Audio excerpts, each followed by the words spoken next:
there was also a big shift in how people were consuming digital content. Right. There were, there will always be a time and a place for long form editorial pieces, but with the growing mobile market and Facebook becoming the juggernaut it was, and Twitter becoming, as big as it was, people just didn't necessarily have the time to want to read anything. They may read something and come back, but if I'm able to give them everything that they need, either in a story itself, walking from their desk to a meeting, or down, running an errand really quick, or going from one place to the other in that story, then I feel like we've done our job. If I can also if someone can also feel, like they are caught up enough by doing 2 or 3 swipes of our homepage from their mobile device, and they feel like they're caught up, then I've done my job. Mm-hmm. And what that's done is that it's built an endemic audience that knows that they can come to comicbook.com for anything and everything that's in our space that is that is up to date.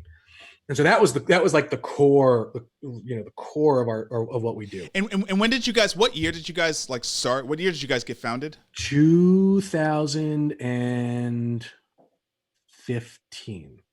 Wow. 14. Wow. 14. Wow. Fast run.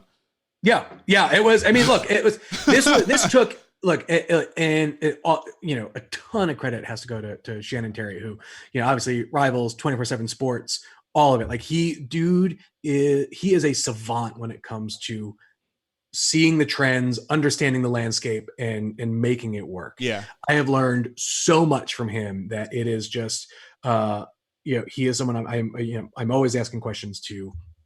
He's so good at it.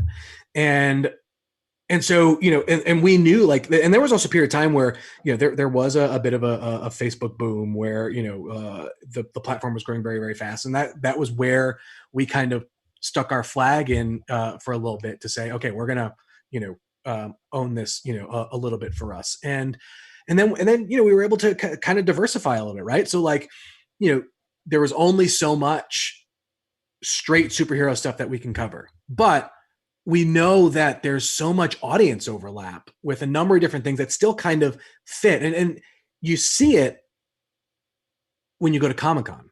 Yeah. And Comic-Con is not just straight up Cape Comics and superheroes. Definitely and not. The world of comics has grown.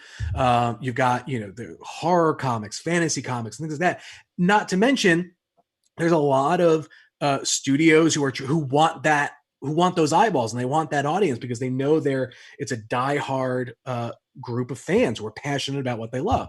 And so there's animation, and you start to see wrestling, and there's a ton of video game stuff that shows up there. And so we kind of expanded our coverage lanes a little bit. We cover a ton of anime now. We cover a bunch of gaming. We cover a bunch of wrestling. To me, wrestling, and we've talked about this before, wrestling to me is live action comics. For sure. It's serialized storytelling. Yeah. Good guys, bad guys, and it builds up to events, and then you kind of start back. It has the same ebb and flow of all of that.